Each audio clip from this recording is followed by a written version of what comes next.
How do you make co-working work? The way we work is constantly shifting and changing.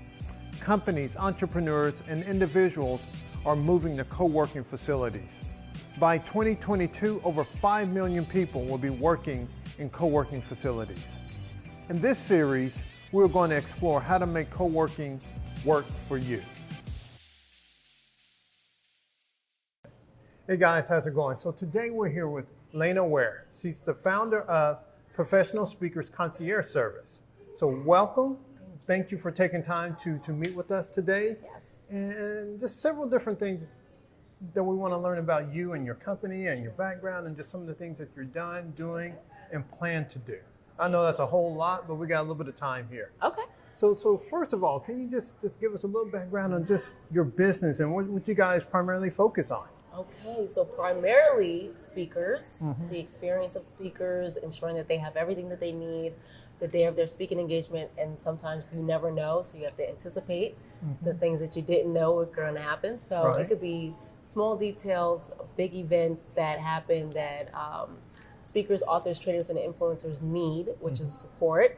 And so we just make sure that we're there on their behalf. All right, so you're helping speakers to be highly successful when they get to an event. Yes. Not just, oftentimes people think like, oh, I'm a speaker, or they see speakers and they just see them on stage. Yeah. But there's a lot more that goes with that. Oh, yes. Oh, yes. A lot of speakers, if they're pitching a product or a service, everything matters. Your environment, the experience, the engagement, people are nodding their head, people are clapping, and then it's like, okay, they're about to pitch. It's the next thing. And they ultimately, being on stage, can't be at the back of the room as well. So we do support with the back of the room sales and positioning them to be the professional on the stage. Okay. Because the back of the room, that's where the money's made a lot of times. Oh, yeah. And you need them to know the products and services. So correct. Yes. You don't want them going, folks going, I don't know. No. You got to be able to flow just like you're part of their team always. Right. So being well versed in products, services, whatever they have to offer, the differences between the items, and just making sure that we help them to put the best foot forward for that person that's making that purchasing decision. Okay. Yeah. Now this sounds like a new niche almost. It's new. So you're one of the first that's doing this. Yes. Okay. So not only just speakers, but also for influencers that are needing that support, that maybe they don't have the team, or some people may not have the bandwidth to have a personal assistant every single event. So it just helps them to alleviate some of the stressors that they may experience the day of. Yeah. Okay. So being a trailblazer in this new space. Yes. What's that been like? What's that experience been? It's been a really awesome experience because you get to showcase something that they've never heard about. So it's a lot of educating, just conversations of what's important to them, understanding some of their concerns, what keeps them up at night, fears, and just being able to just alleviate some of that stress. Right. But really just being able to inform them what they could have as an experience for their audience or even future clients, and making sure that they understand completely what we offer. So it's been awesome. Okay. So starting this business, so what are some of the challenges that you ran into? Oh my kind of goodness. getting things off the ground? Well, not having a blueprint. So a lot of other people that may start a company, they have some kind of framework or system. And so even as we hired the concierge or even brand ambassadors to come on board, we had to figure out, okay, what is the onboarding experience going to look like? What do we want our clients to walk away feeling? And so all of that we had to create and just research and figure out who's in the business that promotes this type of experience. Yeah. So you have to be creative. Yes. You have to do your research. Oh, yeah.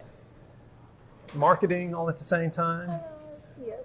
And educating the folks that you're bringing on. Right. Okay. So multiple hats all the time. Oh yeah. But once you start talking about exactly what you give, it's a aha, or I never thought of, so it's really awesome when you start speaking about it, how important these items are for speakers. Okay. Yeah. Wow. And so just curious, how did you come up with this? Because it's new. Yeah. And so your idea had to come from somewhere. So how did you get to this? Because your background is not necessarily in this space. You worked in L&D in the past. You worked for banking. Yeah. And so this is neither. But I will say it's a natural thing for me to serve, to just be there as an anticipatory leader for someone. How can I help you? How can I serve you? It's always been there for me naturally, not thinking that it would be a business opportunity. But so Oprah came to Dallas. Yeah, we've heard of Oprah once or twice. Yeah, she's someone. And she came here to Dallas, and there were some things that happened at this event that I'm like, oh, we could have done a better job. We could have enhanced this experience. We could have improved in this area. And I wrote down some of the frustrations, but also the solutions, which end up being the framework for the company. Wow. And that Oprah experience at that event, was that a paid gig? Or no, I was just volunteering. I brought some of my friends on board. I said, how do we get into this engagement for free? And if you want to get into any engagement for free, you show up a couple of hours early, you wear all black, and you say, how can I serve? Yeah. Okay. Yeah. A secret behind the scenes way to get into any event. Just serve. Okay. Yeah. Okay. And so by serving and volunteering, your company grew out of that. Yeah. Wow. That's amazing. Yeah. And you know what? I'll say this. When you look for the need, you'll succeed. And I just made that up. Okay. All right. When you look for the need, you will succeed. Yes. Okay. Yeah. Okay. Yeah. Yeah. And you know, so oftentimes this is some, serving and helping people, something that you're passionate about. And same here. And so that's led you to this space. Yes. Fantastic. Fantastic. Yeah. And so when you look at, you started the company, you're growing it. Yes. What are some of the things that you're also having to do and stepping out to take it to that next level? One, reading, great books, research. We're looking at the Ritz-Carlton as being one of our resources for training. Right. What is Walt Disney doing? People that, or companies that are reflecting great service, optimal care, and the wow factor and the ahas. So, yeah. Okay. Yeah. So you're benchmarking yourself against the titans of industry. Yes. Okay. Yeah. And so as being a leader, you're always learning, like you said. Yes. And so what have you found out about yourself just as a leader? That this is hard work, but the commitment with that comes a lot of responsibility. And I've been stepping up to the plate and having this co-working space. Now that we're growing our team, we need somewhere to meet. It can't just be at my place or on Zoom. It has to be hands-on training. And so we've decided to use this particular space so that we can do that. Okay. Yeah. So it's a growth process. So you start off in one space, doing it one way, and as you mature, going into different areas. And we're maturing, and as we're growing, it is definitely necessary to have the environment, the culture, and all of that to mimic the professionalism and the standard that we're trying to set. Okay.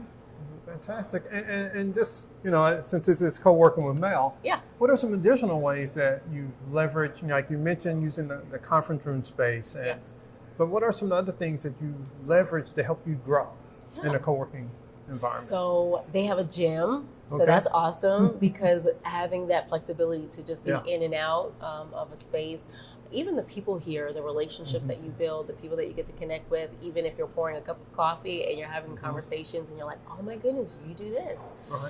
There's filmmakers, there's all kinds of people that are in their own niche. And it's so awesome because it even helps leverage some of the connections I have to be able to promote what I do, but also just to learn what people do here. Sure. Yeah, because you never know who you're going to meet from a day-to-day basis here. Correct. Right.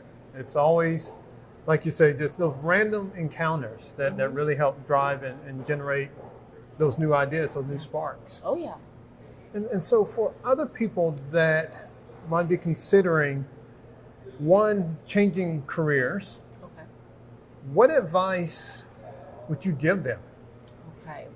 If anyone's changing from one thing to another, it's looking at what is in your wheelhouse, if that's transferable skills or things that, what am I really, really good at? And those things that I'm good at, and I love doing those things, and I'm looking to get into something different, making sure you capitalize and understanding what those things are. So if that's DISC or Strength Finders or something to really understand how do you use those different pieces to ultimately do something greater. Okay. Yeah, and I agree with you there. Like for myself, I used to be an engineer at one point, but I still see myself as solving problems. And so, So one last question for you. Sure. What advice would you give just to our audience in general? One final thing that you want them to think about? Advice.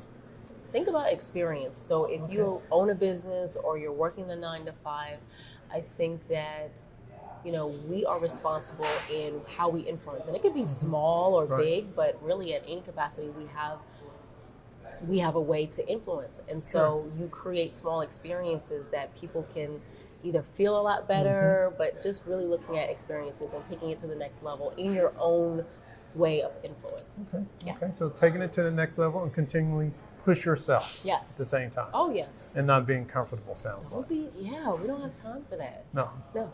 So, because I take it you've never, since you started your business and even prior, you haven't been comfortable. Oh, no. No. But and that's what builds you up in your character and where you're going. All of these experiences, all of these things, it encompasses in who you are and who your character is going to be. Yeah. Curious, so if anybody from our audience would like to reach out to you, how can they find you? Sure, reach out to you? At prospeakerservice.com. Okay. Yeah. And you're also on LinkedIn too? LinkedIn, you can find me personally, Layna Ware, Layna Ware, or you can actually see the Professional Speakers Concierge Service, and they have its own page. Okay. Yeah. Fantastic. Thank you. Well, thank you again for your time. Thank you for speaking with us. We wish you the best. Congrats again on starting your business and pushing into that new area. And guys, also thanks again for watching. We appreciate you sticking with us and just following this channel. As always, I encourage you also to subscribe to this channel, because guess what? We have more and more interviews coming out. All right, have a great day. Thanks. Peace. Hey guys, how's it going? So today we had a great conversation with Layna Ware. We learned about how to start a company, how to find that niche, also the importance of being able to wear multiple hats and continually serving your customers and those that are reporting up to you. So again, thank you for watching this channel and looking forward to seeing you on the next one. Thanks.